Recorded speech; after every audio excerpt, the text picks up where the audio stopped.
Hello, everybody, and welcome to Valiant Victories with Benny Decker. Hey, I'm trying to record this again. For some reason, I went to play it back, and it skipped, and it was like, "Hello, everybody, and welcome to Valiant Victories with Benny Decker." Hey, it's good to see you. I figured, my videos are such poor quality, but that one, it was a little worse. So it wasn't me though. It was the technology. Sure. So there we go.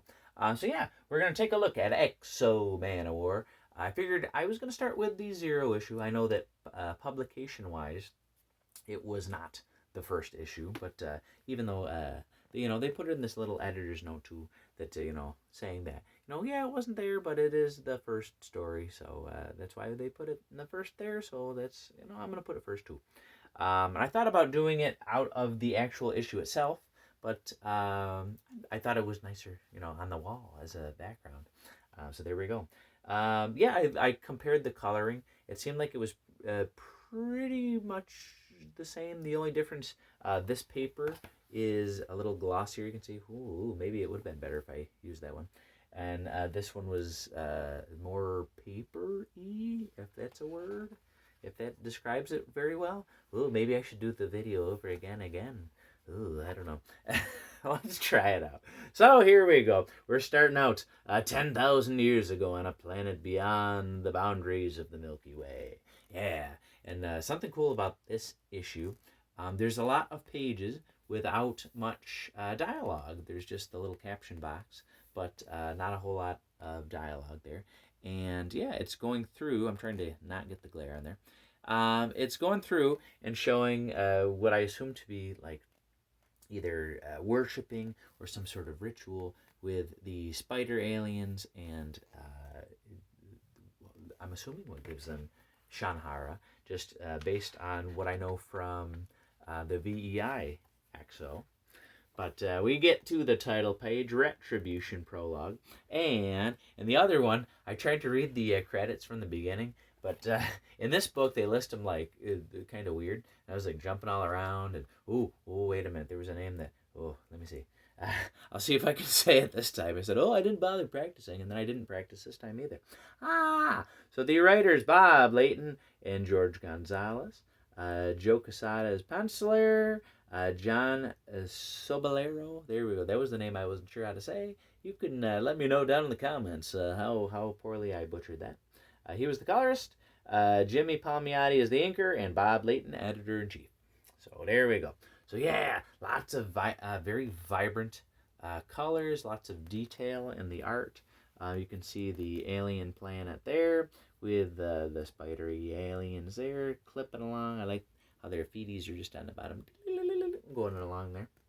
And yeah, I don't know if it's because they have that kind of stuff, similar color coming out of their mouth later, and not terribly of a spoiler, but later Arik does some chopping, and that same colored stuff comes out. So I don't know if it's blood, if it comes out of their mouth too, or if it's just one sort of system. I don't know if it's I don't know. I don't know their physiology, their biology, any of their ologies. But more detailed alien stuff there of ships. And then we can see this guy here. And it looks like, all this stuff is connecting up to him. And he's not taking too well to it. And there we go. But then, here's the armor here that we find out. And more spacey stuff there. And then we're going to cut to Earth 399 AD. Yeah, so we're getting to Dacia. And in Jim Shooter fashion, we get to find out the time. I like that.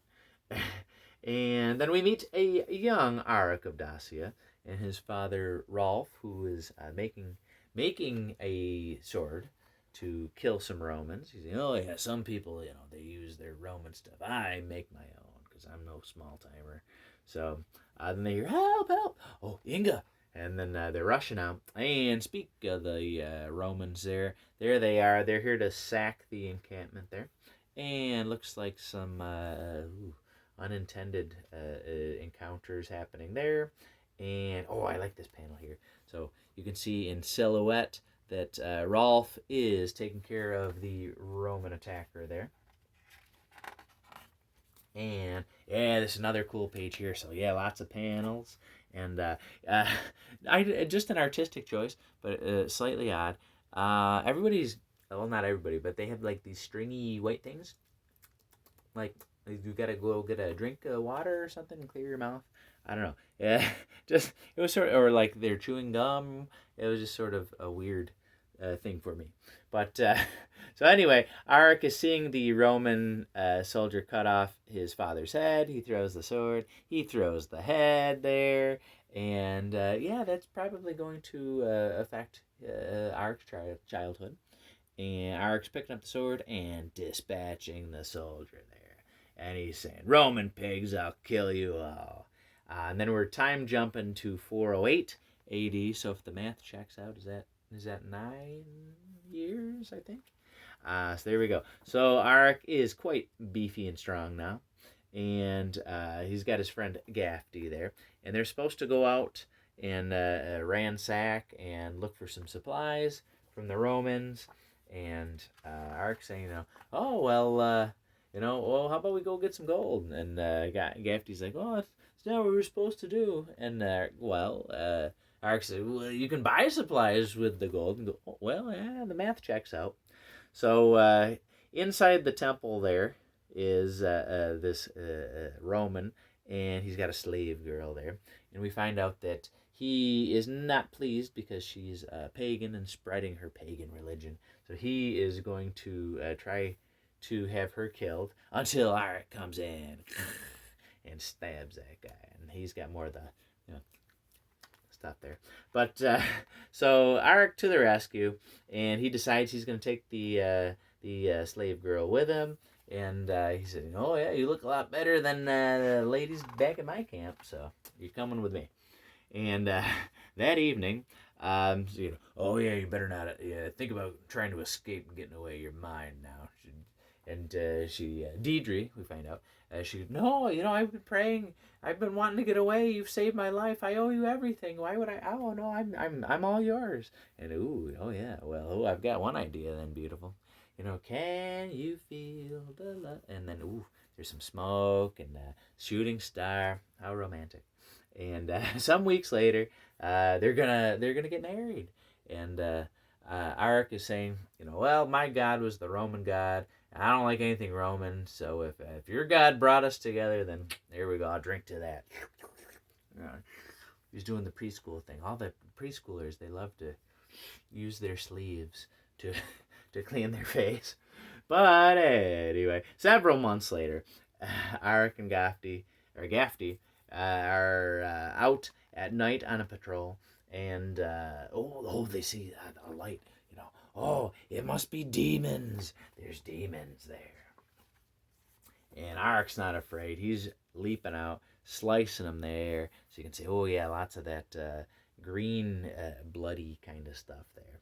And the aliens use something to zap him in the head. And say, oh, he'd be a good slave. Yeah, bring him to the slave pit. Here we go. So they take off. And then they're, because of time dilation, 7 years later, you can tell because he's got a beard now. And, Arik with his attitude, he's spitting air in his face. He has been captured.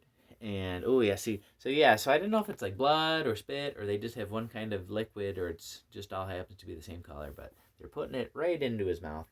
He's, I'll kill you. I'll kill all of you. And scene. So, yes, when the EXO movie comes around, I'll up my push-ups. I'll try to get in better shape, and you call me. But anyway, so we're on an alien refueling station. So they have all the slaves there working, and then Arik is meeting the map giver, and he's, oh yeah, I've scoped out the whole thing. I know everywhere to go. There's gonna be this attack coming up. So you look like, I think you could make it. So here, I'll give you the map here. I don't have a pencil, so let me. He takes a rib and he's scratching it into his palm. I don't know if that's the best place to carve something into your body. I don't know. I don't do much body carving. But anyway, so they'll probably CGI that for the movie. They won't really have to carve into my hand. But then we see, the attack is starting, and then there we go, Solar showing up. Yes. So I have not read ahead in Solar. I'm assuming that the events in here will be reflected over there somehow. So I'm very excited to see how that happens. But yeah, Solar. And yeah, here's another one of those pages without dialogue on it, but so much of the story is told. Solar, he's attacking. The aliens are getting out there. Arik, he's escaping there, doing the naked run there, checking out the map, hopping down, and he's going to make it to the armor. He's got to get the ring. He puts the ring on, and then, oh yeah, the armor's working. There we go. So it's going, oh yeah. I can do my own sound effects too in the movie. But then here goes Arik. He's busting out. He's got it. And then these couple pages, you could kind of do like a drinking game where every time he says skin, you take a drink and oh yeah, the hard skins, and this is good skin, and that skin, oh yeah, then the skins, and there's a lot of skin talk. But Arik's able to escape, and then he's saying, oh yeah, good skin, take me, I want to go home. So there we go. And it's the beginning. So yeah. So yes, what did I think? Definitely a valiant victory. Oh my goodness. So this came after several issues. What was it, after 11 or 12 or something? I don't know. Then they snuck this one out. But that's a cool way to do it. I think since I'm familiar with the VEI version, it's not a huge surprise, any of this stuff. So I think the fact that I read the Zero issue first is probably not going to be detrimental to my overall reading of EXO. But yeah, definitely sets the scene and gets you very interested to read more about it. The art is quite fantastic. Besides the little that's just a choice. But the art is great. The details, the action is great. The expressions, the alien, all the details on the alien stuff there. The coloring is really amazing. Like you have all these scenes here in the past with light earthy tones, and then you get into the pinks and the reds and the greens and the yellows out in space. So yeah, the colors really. It's that juxtaposition there. Oh, how about that? Oh, but and Solar shows up. Anytime Solar shows up, I'm excited. So yeah, definitely a victory. Good writing, good characters, good art. Makes you want to read more. So I'm very excited about that. So I'm not sure how it'll stack up versus the VEI version, and also how it'll stack up compared to my other titles so far. So yeah, I think so far I liked Harbinger, first Solar, Magnus. So way too early to say where this will fit in with only one issue. But I'll check out some more, and I hope you'll check out some more videos too. So I will see you later, hopefully with issue number 1. And I'll talk to you later. Bye, everybody!